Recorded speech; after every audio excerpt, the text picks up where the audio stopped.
Laisse-moi te raconter une histoire. Il s'agit d'un moine qui a passé une décennie en complète solitude, méditant au cœur des montagnes. Au milieu du silence, face à la faim, à la fatigue et à l'usure du corps, son ancien moi a commencé à disparaître peu à peu. Les saisons changeaient autour de lui, mais aussi à l'intérieur de lui. Son identité, son passé, ses désirs, tout se dissolvait comme de la glace sous le soleil. Lorsqu'il est enfin revenu dans le monde, les gens voulaient savoir quelle avait été la plus grande découverte qu'il avait faite durant toutes ces années. Il n'a pas répondu immédiatement. Il a simplement esquissé un sourire et a dit « J'ai cessé de poursuivre l'amour et j'ai commencé à devenir l'amour. » Tu sais, ce monde nous vend un mensonge depuis le premier instant. Il nous murmure que l'amour est quelque chose que nous devons mériter. Il nous dit que quelqu'un d'autre détient la clé et que seulement si nous sommes assez bons, réussis ou attirants, nous serons dignes de le recevoir. C'est ainsi qu'il nous entraîne à chercher à l'extérieur ce qui, en réalité, a toujours été à l'intérieur de nous. Le bouddhisme nous offre une vérité différente. Personne ne pourra vraiment t'aimer avant que tu ne comprennes quelque chose d'essentiel. L'amour n'est pas une récompense, c'est une manifestation de ton propre être. Tu ne manques pas d'amour. Ce qui te manque, c'est la connexion avec toi-même. Tu as oublié cette partie de toi qui est déjà complète, cette essence qui existait avant que le monde ne t'apprenne à douter de ta valeur. Cette partie qui ne mendie pas l'approbation parce qu'elle est enracinée dans la conscience, pas dans le besoin. Le Bouddha a enseigné « Tu mérites ton amour et ton affection autant que n'importe quel autre être dans l'univers. » Et pourtant, combien de fois te refuses-tu cet amour? Combien de fois éteins-tu ta voix simplement pour t'intégrer? Combien de fois sacrifies-tu ta paix intérieure juste pour ne pas te sentir rejeté? Permets-moi de te poser une question. As-tu déjà été dans une pièce pleine de gens, souriant, parlant, acquiesçant, et pourtant te sentant invisible? Pas parce que personne ne te regardait, mais parce que tu avais toi-même cessé de te voir. Pratiquer le bouddhisme ne signifie pas feindre la joie ni cacher la douleur derrière un sourire. Cela signifie te reconnaître complètement, sans masque ni jugement. Il ne s'agit pas de cacher le chaos sous une apparente tranquillité, mais de reconnaître à quel point tu t'es abandonné toi-même pour t'intégrer. Combien de fois as-tu dit « oui » quand ton âme, en silence, te demandait un « non » ? Tant que tu ne reviendras pas à ta respiration, au silence, à la vérité qui réside dans le présent de ta propre existence, tu continueras à poursuivre des personnes incapables de te donner ce que tu t'es toi-même refusé. Tu chercheras l'approbation sur des visages qui ne te voient pas, dans des lieux qui ne t'écoutent pas, et tu finiras épuisé, cherchant à l'extérieur ce qui aurait toujours dû émerger en toi. L'amour que tu désires tant ne t'attend pas là-bas, comme une récompense pour un bon comportement. Ce n'est pas un cadeau qu'on te remet, c'est un souvenir, un retour à la maison, une retrouvaille avec la partie de toi qui n'a jamais cessé d'aimer. Parce que l'amour ne se trouve pas, il se redécouvre. Il ne se poursuit pas comme un objectif, ni ne se gagne comme un trophée. Il se libère comme un trésor oublié, caché sous des couches d'oubli. Et lorsque tu parviendras enfin à t'asseoir dans le calme suffisamment longtemps pour ressentir le poids et la beauté de ta propre présence, tu comprendras que l'amour a toujours été là, derrière le bruit, au-delà de l'effort constant. Observe la fleur de lotus. Elle ne supplie pas les abeilles de se poser sur elle. Elle fleurit simplement. Elle ne rivalise pas avec les mauvaises herbes, ni ne crie pour attirer l'attention. Elle est tellement fidèle à elle-même, tellement authentiquement elle, que le monde entier ne peut s'empêcher de la remarquer. Toi aussi, tu es fait pour fleurir, pas pour quémander, pas pour te rétrécir en quête d'approbation. ni pour négocier avec ton âme. Fleuris, simplement. Ouvre-toi depuis ton plus profond, non par obligation, mais parce que tu es déjà prêt. Pas pour qu'on te voie, mais pour te sentir complet. Cesse de chercher à être digne. Tu l'es déjà. Que ton processus de guérison soit ta plus grande floraison. Que ton silence ait du parfum. Que ta quiétude devienne ta force. Cesse de te demander pourquoi personne ne t'aime. Cette question te remplit d'épines, car elle découle de la croyance erronée que ta valeur dépend des autres. Pose-toi une question plus honnête. Pourquoi fuis-je mon propre cœur? Tant que tu n'oseras pas regarder cette vérité en face, celle que tu portes à l'intérieur, tu continueras à te sentir seul, même entouré de gens. Chaque fois que tu te contentes de moins que ce que tu mérites, que tu t'excuses pour tes propres besoins ou que tu te fais tout petit pour que les autres se sentent plus grands, tu dis à l'univers que ton amour-propre dépend de conditions. Tu dis « je m'aime », mais seulement si les autres m'aiment d'abord. Et cela te piège dans un cercle de manque. Le monde te le reflètera. Il t'enverra des personnes qui mettront à l'épreuve tes limites, qui feront vaciller ton estime de toi et qui troubleront ta paix intérieure, jusqu'à ce que tu dises enfin « assez », jusqu'à ce que tu aies le courage de dire « je suis ici pour m'aimer ». Tu veux de l'amour? Alors commence par t'offrir toi-même cet amour. Fais-le avec la présence et le calme de Bouddha sous l'arbre. Tu n'as pas besoin de crier ni de convaincre qui que ce soit.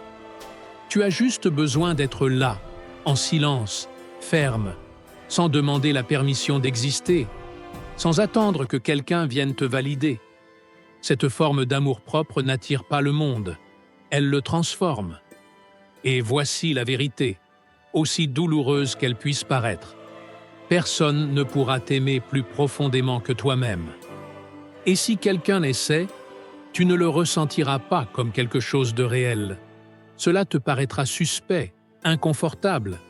Tu finiras par saboter cela, l'éloigner ou le poursuivre tellement qu'il finira par fuir. Parce que tu ne peux pas accepter des autres ce que tu te refuses à toi-même. Alors, que peux-tu faire? Assieds-toi. Respire. Observe-toi. Pardonne-toi. Pas pour les erreurs que tu as commises, mais pour avoir cru que ces erreurs faisaient de toi une personne indigne d'amour. Pendant des années, tu as porté l'idée fausse que se tromper signifiait ne rien valoir, que ton imperfection était une preuve que tu ne méritais pas. Mais maintenant, tu commences à voir clairement. Tu commences à te parler avec douceur, non pas parce que le monde te le rend, mais parce que tu n'as plus besoin qu'il le fasse. Tu cesses d'attendre une approbation pour justifier ton existence. Tu parles avec tendresse parce que ton âme le mérite, même dans le silence le plus profond. Tu cesses de chercher dehors ce qui a toujours été en toi. Tu comprends que le besoin d'amour, de sécurité, de te sentir vu, n'a jamais vraiment concerné les autres. C'était toujours un appel à revenir dans ce jardin intérieur qui, même recouvert de débris, n'a jamais cessé de fleurir. Tu commences à tenir ta propre main quand elle tremble. Tu n'attends plus que quelqu'un d'autre te stabilise. Tu deviens ton propre refuge, cet endroit sûr où tu peux revenir quand tout semble incertain. Tu apprends à embrasser tes imperfections comme un moine embrasserait le silence. Non pas comme des erreurs qui doivent être corrigées, mais comme des parties de toi qui souhaitent être comprises. Tu réalises que guérir ne signifie pas effacer la douleur, mais l'honorer tellement que tu puisses t'asseoir à côté d'elle sans peur. Non pas comme si c'était un ennemi, mais comme si c'était ton maître. Chaque cicatrice se transforme en une porte, chaque fissure en une fenêtre vers quelque chose de plus profond. Tu comprends que la croissance ne vient pas du rejet, mais de l'attention, de l'écoute, d'être présent avec ce qui est. Et peu à peu, la tempête en toi commence à se calmer. Le bruit perd de sa force. Les vagues ne frappent plus ton cœur avec tant de violence. Pas parce que tu as tout réparé, mais parce que tu as cessé de te battre contre toi-même. Tu as lâché l'épée et choisi la présence plutôt que la perfection. Tu as arrêté la guerre, non pas dehors, mais en toi. Tu as échangé le jugement contre l'observation. Tu as commencé à voir tes pensées comme des nuages, passagères, changeantes, inoffensives. À la critique, tu réponds avec compassion. Tu as commencé à te chuchoter au lieu de te crier dessus. Tu t'es donné la grâce que tu demandais auparavant au monde. Et cela a tout changé. C'est ce que l'enseignement bouddhiste nous apprend. La paix n'est pas quelque chose que l'on atteint, mais quelque chose auquel on revient. Elle ne vient pas avec des efforts, mais avec un lâcher-prise. Il ne s'agit pas de devenir quelque chose, mais d'être simplement. La paix est là, comme un fleuve qui retourne à l'océan, comme un enfant qui retourne dans les bras qui l'attendent. Elle n'a jamais été perdue, simplement couverte par le bruit. Il en va de même pour l'amour. Ce n'est pas un but que tu atteins en faisant suffisamment, en étant suffisamment ou en accomplissant suffisamment. L'amour est l'essence même du chemin. Ce n'est pas quelque chose que tu poursuis, c'est la manière dont tu marches, dont tu respires, dont tu existes quand tu cesses de prétendre être quelqu'un d'autre. Tu n'as plus besoin de suiveurs, ni d'un chiffre qui remplisse le vide intérieur si tu es déconnecté de ton propre cœur. Tu n'as pas besoin d'un partenaire parfait, car la perfection n'est pas ce qui soutient l'amour. Ce qui le soutient, c'est la présence. Quelqu'un peut être imparfait et t'aimer pleinement. Mais tout commence par la manière dont tu te traites toi-même. Tu n'as pas besoin de 10 affirmations. Tu as juste besoin d'un instant de silence, d'une respiration où tu cesses de chercher et commences à t'accepter. Tu n'as besoin que d'une vérité sacrée. Cet amour que tu désires tant, il est à toi. Il n'est pas là-bas. Il est en toi, juste là, derrière tes côtes, attendant patiemment ton retour. Et alors, le monde commence à changer. Pas parce que tu te transformes, mais parce que tu te souviens. Tu te souviens de qui tu étais avant que le monde te dise qui tu devais être. Et c'est alors que les autres peuvent vraiment te sentir, car quelque chose en toi est revenu à la vie. Quelque chose d'authentique, quelque chose d'enraciné. Il n'a pas été nécessaire que tu lèves la voix. Ta seule présence parla plus fort que n'importe quel bruit. Pas parce que tu prétendais briller, ni parce que tu cherchais à te démarquer. Tu as simplement cessé de cacher ta lumière.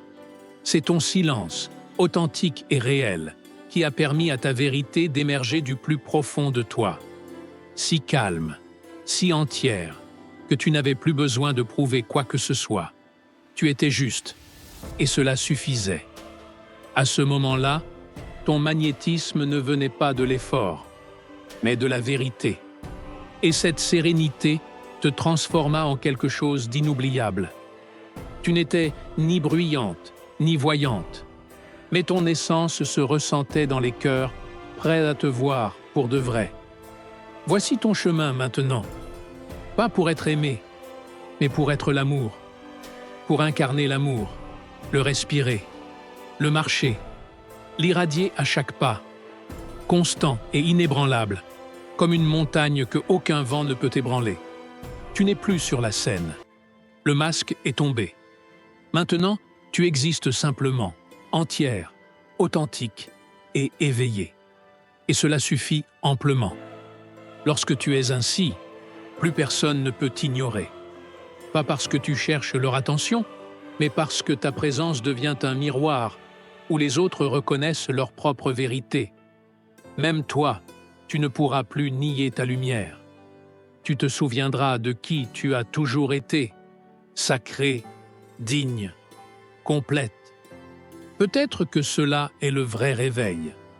Pas une explosion dans le ciel, mais un doux retour à toi-même, sans tonnerre, sans défilé, juste un retour, un murmure, une connaissance, une respiration qui suit l'autre, jusqu'à ce que l'amour cesse d'être quelque chose que tu cherches et devienne ce que tu es.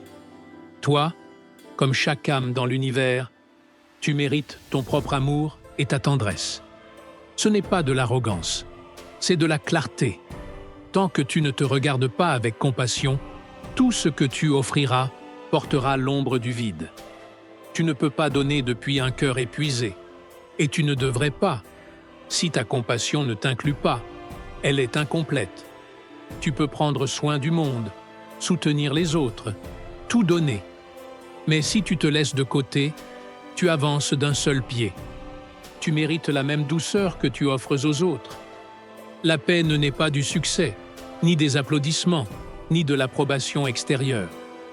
Elle émerge de l'intérieur, doucement, calmement, lorsque tu arrêtes de la chercher à l'extérieur et que tu commences à l'habiter à l'intérieur. Lorsque tu arrêtes de chercher à l'extérieur et que tu commences à habiter ton moment présent, tu commences à goûter à une liberté qui ne dépend de rien ni de personne. S'aimer vraiment est une pratique constante, une amitié durable avec soi-même. Il ne s'agit pas de compliments ou de fausses apparences, mais d'une compagnie qui pardonne lorsque tu trébuches, qui écoute lorsque ton cœur souffre et qui reste même lorsque tout le reste s'éloigne. Comme une mère qui protégerait son unique enfant de sa propre vie, ainsi tu devrais aussi prendre soin de ton propre cœur, avec la même dévotion sacrée. S'aimer n'est pas de l'égoïsme. C'est la base de toute relation saine, même de la relation avec ton propre âme. Ton esprit est l'origine de tout ce que tu expérimentes. Si tes pensées sont dures, tu te sentiras petit. Mais si elles sont enracinées dans la vérité et la douceur, ton être tout entier s'épanouira. Ne jalouse personne. Ne cache pas ta lumière en croyant que celle des autres brille davantage. Chaque fois que tu penses que quelqu'un brille plus que toi, tu t'éloignes de ta propre essence. La paix ne se trouve pas dans la comparaison, mais dans l'acceptation profonde que ton chemin est unique. Et c'est pourquoi il est sacré. Lorsque tu comprends que tout est déjà parfait, même dans son imperfection, tu arrêtes de te battre. Tu t'allonges, tu respires, et peut-être, juste peut-être, tu regardes le ciel et souris, parce que tu réalises qu'il ne s'agissait jamais de te réparer, mais de te rappeler. Aime-toi et observe. Observe comment ta vie se transforme. Observe comment le monde reflète ton propre regard. Observe comment la paix ne vient pas comme une récompense, mais comme une réponse naturelle à ta présence authentique. Tu es le créateur de ton histoire. Personne d'autre ne tient le stylo. Personne d'autre ne décide de ta valeur. Lorsque tu prends l'entière responsabilité de ton chemin, les chaînes tombent. Et alors, tu commences à avancer. Non en suivant quelqu'un, non en suivant quelqu'un, mais en marchant aux côtés de ta vérité. S'accrocher à la rancune, même envers toi-même, c'est comme boire du poison et espérer guérir. Laisse-le partir. Non pas parce que ce qui s'est passé était juste, mais parce que tu n'es plus prêt à souffrir à cause de cela. Tu es prêt à être libre.